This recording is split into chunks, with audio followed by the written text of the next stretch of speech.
Halo dari semua, perkenalkan saya Kak Indah. Di sini saya akan menjelaskan ke kalian beberapa penyelesaian soal terkait dari penalaran matematika untuk seleksi masuk perguruan tinggi negeri. Dari semua, di sini saya akan menjelaskan penyelesaian dari beberapa soal terkait dengan penalaran matematika yang diindikasikan sudah sesuai dengan kerangka kerja SNPMB. Jadi sebelum itu, kalian juga harus ingat bahwasanya penalaran matematika atau bernalar matematika itu sebenarnya sudah bagian dari tes matematika pada umumnya.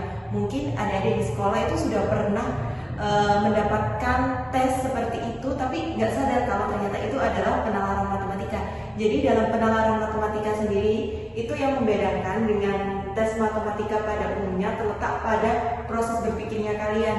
Karena dalam penalaran matematika, kalian nanti diminta untuk merumuskan, menginterpretasi, hingga bernalar terkait masalah sehari-hari yang berkaitan dengan matematika, kayak gitu.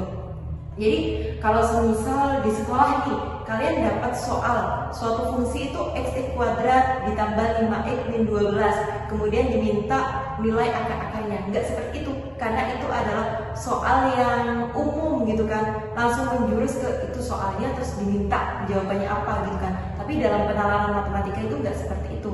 Nah, tips mengerjakan dari penalaran matematika sendiri itu pertama, kalian harus teliti dengan bacaannya, kemudian garis bawahi informasi yang penting. Bahkan dalam bacaan tersebut bisa aja terdapat rumus yang digunakan untuk penyelesaian masalah. Jadi seperti itu. Oke, untuk soal yang pertama bisa dilihat di layar bahwasanya terdapat suatu gunung ya, di situ gunung meletus, kemudian di atasnya terdapat apa ini namanya? Awan panas. Kemudian yang diminta adalah tinggi letusan awan panas gunung tersebut dari puncak gunung. Kalau dilihat dari gambar, dia diasumsikan membentuk suatu segitiga siku-siku ya. Oke, seperti ini yang saya gambarkan, siku-siku di A, di mana poin D ini adalah ini ya puncak gunung, kemudian BD ini yang dicari, gitu ya. Tinggi letusan awan panas gunung dari puncak gunung. Jadi sudut AD ini adalah 2460 meter, lalu sudut yang besar ini 60 derajat, sedangkan yang kecil ini 30 derajat. Seperti itu. Untuk menyelesaikan soal ini, kita bisa menggunakan dengan rasio trigonometri. Seperti itu. Di sini kita ketahui bahwa ada dua segitiga, ada dua point of view dari segitiga itu, ada segitiga ADC sama segitiga ABC, gitu ya. Nah, antara segitiga ADC dan segitiga ABC ini memiliki satu sisi yang sama, yakni sisi AC. Kayak gitu.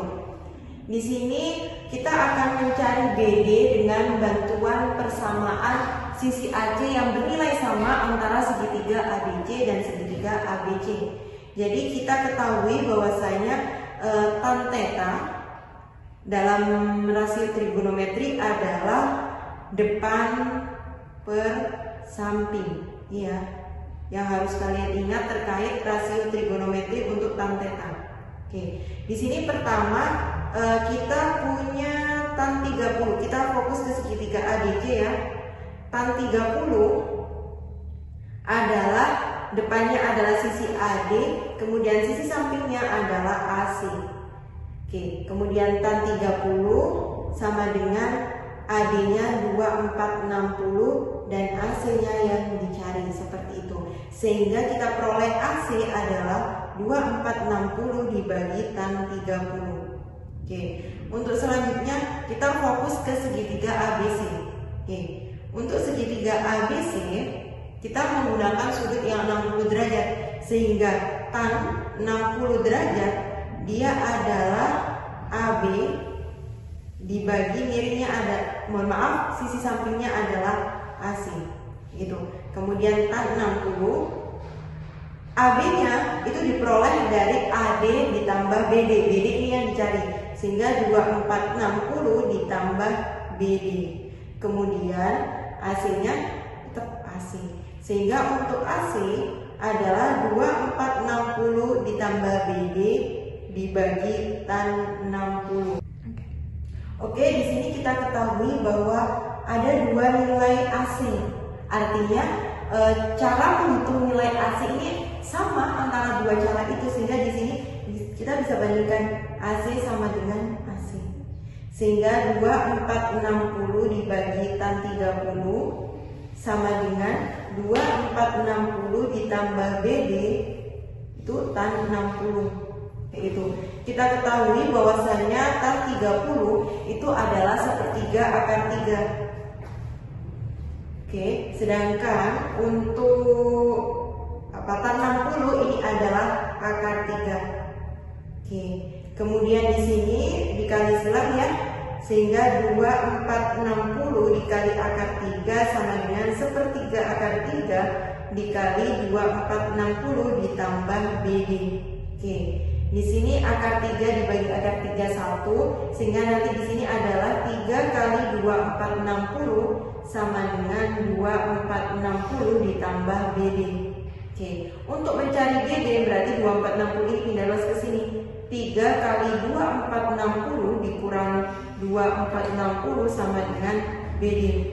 Kalau kita misalkan 2460 ini sebagai X, berarti di sini seolah-olah 3X kurangi X. 3X kurangi X artinya kan 2X, sehingga di sini adalah 2 kali 460 adalah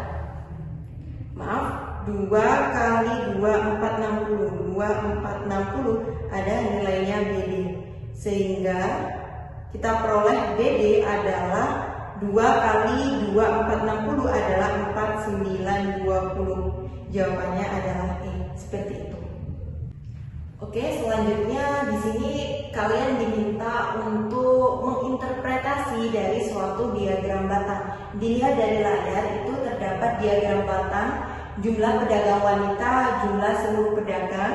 Di situ ada 4 pasar, kemudian di bawahnya ada 4 pernyataan dan kalian diminta mengecek mana pernyataan yang benar, seperti itu. Sebelum mengecek satu-satu pernyataannya, kalian harus cari dulu jumlah pedagang laki-laki di setiap pasarnya.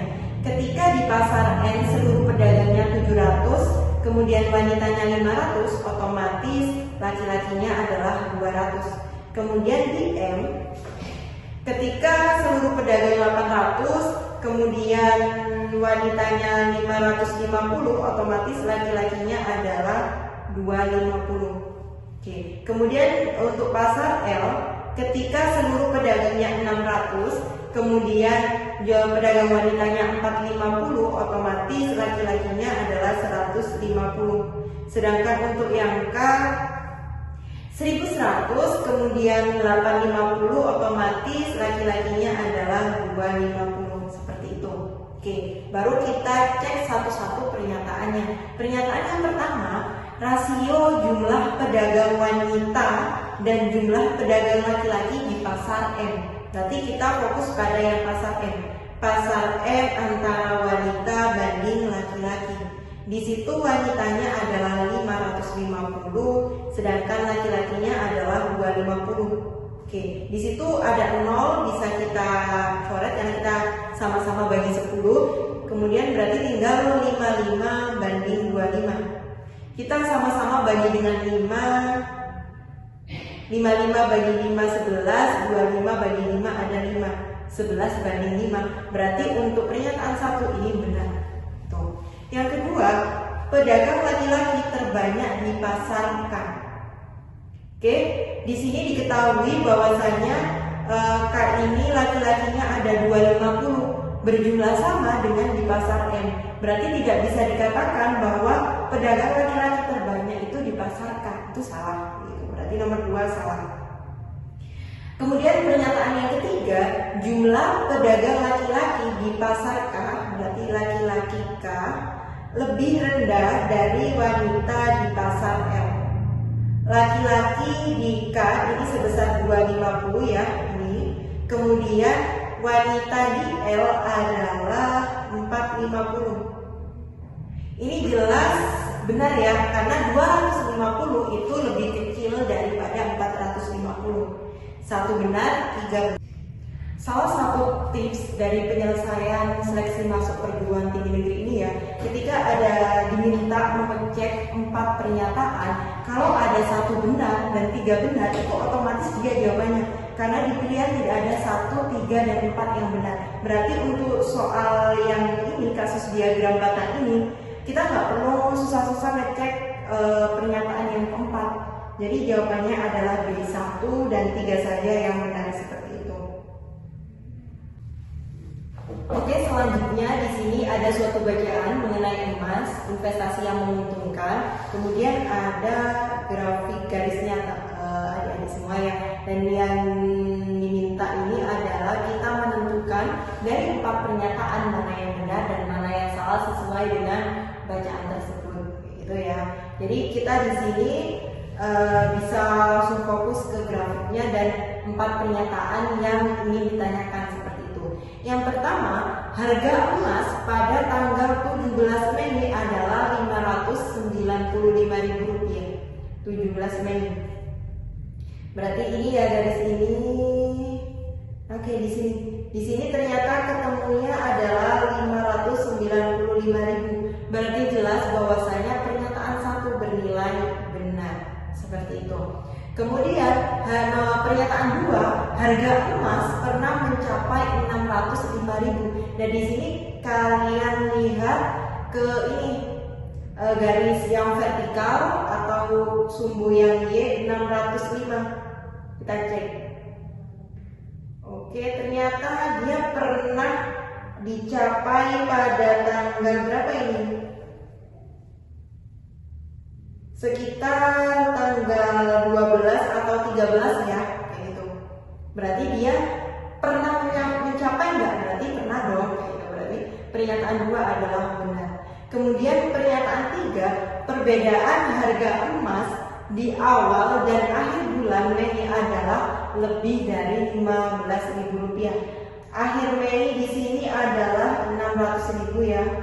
Oke, ini akhir.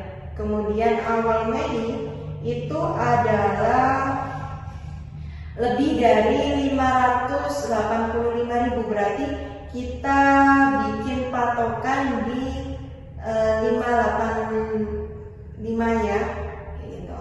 Kemudian dikurangi 000, ini 5, ini 9, 10, 10 kurangi 5, 9 kurangi 8, 1, 5 kurangi 5, 0.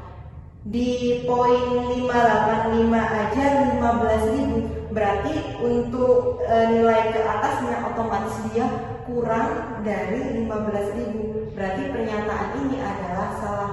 Kita buktikan dari mana? Misal kita bikin 600.000 itu dikurangi dengan 590 ya.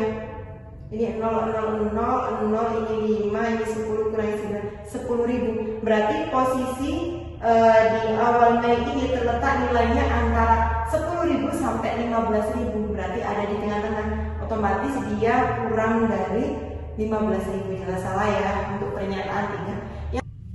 Oke, yang keempat, kita disuruh menyatakan dia benar apa salah bahwa secara umum harga emas pada bulan Mei adalah menurun.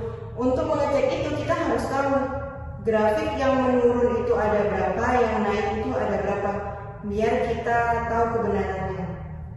Kita fokus garis merahnya ya. Kita fokus yang menurun dulu. Menurun berarti 1, 2, 3, 4, 5, 6, bentar, 7, 8, 9, 10. Ada 10 ya, menurunnya ada 10. Sedangkan naiknya ada berapa? 1, 2, 3, 4, 5, 6, 7, 8, 9. Ada 9. Berarti untuk pernyataan yang keempat ini adalah bernilai benar, karena secara umum lebih banyak menurunnya daripada naiknya, seperti itu. Benar. Sehingga dari soal ini benarnya ada 3, salahnya ada 1, seperti itu. Oke, selanjutnya masih dengan permasalahan yang sama. terkait emas investasi yang menguntungkan, kemudian ada bacaan, lalu ada grafik garisnya. Nanti cara menyelesaikannya juga dilihat dari si grafik tersebut. Kemudian di sini diminta juga menentukan kebenaran dari 4 pernyataan. Yang pertama, harga emas selalu meningkat dalam bulan Mei 2019. Dilihat dari grafiknya, dia fluktuatif banget ya, naik turun. Berarti untuk pernyataan 1 jelas salah. Oke, atau salah. Kemudian untuk pernyataan 2, pada akhir bulan Mei 2019, harga emas lebih tinggi bila dibandingkan pada awal bulan Mei. Akhir Mei dia mencapai 600.000, lalu awal Mei ini masih di posisi 585 sekian lebih ya. Berarti jelas lebih tinggi ya di akhir daripada di awal, berarti ini benar. Kemudian yang ketiga, laju kenaikan harga emas mulai tanggal 28 hingga 31 adalah positif.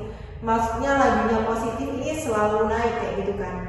28 berarti patokannya dari, katakan dari sini ya. Dari sini ke sini ya benar, dia selalu naik kayak gitu kan. Berarti nomor 3 juga benar. Kemudian pernyataan yang keempat, laju kenaikan harga emas mulai tanggal 28 Mei hingga 31 Mei adalah yang tertinggi selama bulan Mei 2019.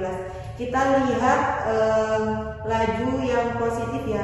Selain 28 sampai 30 ternyata ada berapa ini? 3 Mei sampai 7 Mei, kemudian 10 Mei sampai 13 Mei. Kita cek.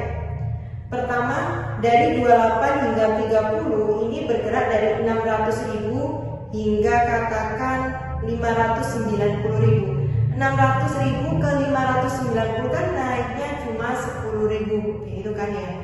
Kemudian yang kedua, dari 10 Mei sampai 13 Mei ini katakan 593 ya. 593 dia ke ini tadi berapa? 593 ke 606. 606 kita kurangi 3, ini 5, 10 kurangi 9, 13. Jadi kenaikannya 13.000. Kemudian yang mulai dari 3 Mei sampai berapa ini, 7 Mei, katakan dia berapa ini? Dia 594. Kemudian yang ini 584 juga 10.000. Berarti jelas pernyataan 4 itu salah karena yang tertinggi tadi ada di tanggal 10 hingga 13. Berarti ini salah. Sehingga untuk permasalahan ini ada 2 benar dan juga ada 2 salah seperti itu. Oke adik-adik, mungkin sampai di sini penyelesaian bersama kita mengerjakan soal penalaran matematika. Sekalian jangan lupa semangat belajar untuk persiapan tes masuk seleksi perguruan tinggi negeri tahun 2023. Bye-bye.